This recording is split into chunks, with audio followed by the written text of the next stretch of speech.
यहाँ यहाँ आप बैठक कर रहे हैं, बैठक का क्या उद्देश्य है? आज यहाँ हम लोग EPS 95 संघर्ष समिति की कसिया जनपद इकाई के मासिक बैठक में भाग ले रहे हैं और EPS 95 पेंशनर्स की मांग है कि सरकार 7500 रुपये प्लस DA प्रति माह पेंशन दे, हमें हमारे परिवार सहित चिकित्सा सुविधा निःशुल्क प्रदान की जाए और जो लोग इस पेंशन से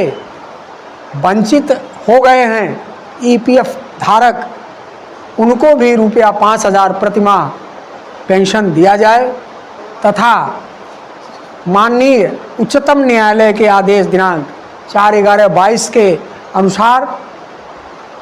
जो हायर पेंशन के बारे में फैसला माननीय सुप्रीम कोर्ट ने दिया था उसमें EPFO द्वारा लगाई जाई अड़ंगेबाजी को सरल करके ख़त्म करके और जो उसके हायर पेंशन के पात्र हैं EPS 95 वाले उनको हायर पेंशन दिया जाए। ये 4 सूत्री मांगों को लेकर के हमारा ये संगठन आज 6 वर्षों से संघर्षरत है। पूरे हिंदुस्तान में ये कार्यक्रम हम लोग संघर्ष का चला रहे हैं और हमारे राष्ट्रीय नेता कमांडर अशोक राउत जो राष्ट्रीय अध्यक्ष हैं, इंजीनियर वीरेंद्र सिंह राजावत जी जो राष्ट्रीय महासचिव हैं, उनके नेतृत्व में पूरे देश में 6 सालों से इन मांगों को लेकर के आंदोलनरत हैं हम लोग। और हम लोगों ने अनेकों बार विभिन्न प्रांतों की राजधानियों में, दिल्ली के रामलीला मैदान में, दिल्ली के जंतर मंतर के मैदान में धरना प्रदर्शन क्रमिक अनशन तक किया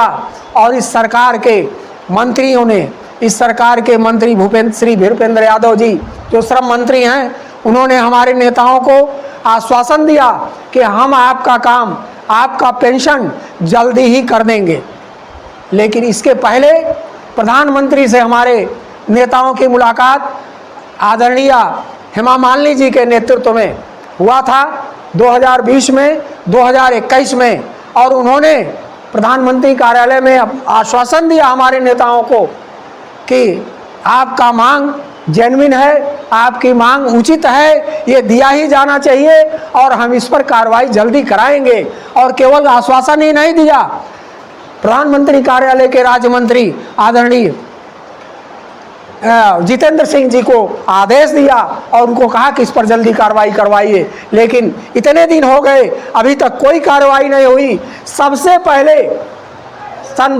2013 में जब मनमोहन सरकार ने इस पेंशन को, मिनिमम पेंशन को 5000 से 1000 किया, 500 से 1000 बढ़ा करके किया, तो प्रकाश जावड़ेकर जी भाजपा के उस समय प्रवक्ता थे, उन्होंने कहा कि मनमोहन सिंह की सरकार ने ये EPS 95 वालों के साथ ज्यादती की है, इनके साथ जुल्म किया है। ये कोश्यारी कमेटी की रिपोर्ट के अनुसार इनका पेंशन 3000 प्लस DA होना ही चाहिए और हमारी सरकार आएगी तो हम इसे जरूर कर देंगे। ठीक है, इस समय चुनाव चल रहा है तो सुनिए, और इसलिए और ये 6 साल से हम लोग कर रहे हैं और तमाम आश्वासन पर आश्वासन इस सरकार ने दिया और इसलिए आश्वासन पूरा नहीं हुआ, हमारी मांग पूरी नहीं हुई। इलेक्शन आ गया, वादा था कि इलेक्शन के पहले कर देंगे, लेकिन नहीं किए। तो हमारे CWC केंद्रीय वर्किंग कमेटी ने ये निर्णय लिया है कि हमारा जिन्होंने सहयोग किया है उसका हम सहयोग करेंगे और जिन्होंने हमारा काम नहीं किया है उसका हम इस इलेक्शन में विरोध करेंगे। और इसी के तहत हमने इस मंडल में, गोरखपुर मंडल के चारों जिलों के अध्यक्षों ने और मंडलीय पदाधिकारियों ने ये निर्णय लिया है कि इस मंडल के जो भी MP रहे हैं उनके पास हम लोग 10 बार गए, मेमोरेंडम दिया, लोकसभा में आवाज उठाने के लिए, हमारी बात उठाने के लिए हमने कहा, हमने निवेदन किया, आश्वासन देने के बाद भी एक शब्द भी लोकसभा में इन्होंने नहीं उठाया और न हमारे पक्ष में कोई बात की। इसलिए हम लोगों ने मंडल में निर्णय लिया है कि हम भाजपा के जितने कैंडिडेट हैं उनका विरोध करेंगे और उनको हराने वाला जो होगा उसके पक्ष में मतदान करेंगे। ये हमारा निर्णय है। इसलिए कि इन लोगों ने झूठा आश्वासन दिया। और ये भाजपा सरकार, इसके बारे में मैं बताऊं कि ये कर्मचारी हितैषी नहीं है। इन्होंने कर्मचारियों की नौकरी ली है और कर्मचारियों की भर्ती नहीं की। अच्छा, इसलिए भी नहीं वोट हम देते हैं, देने के लिए कह रहे हैं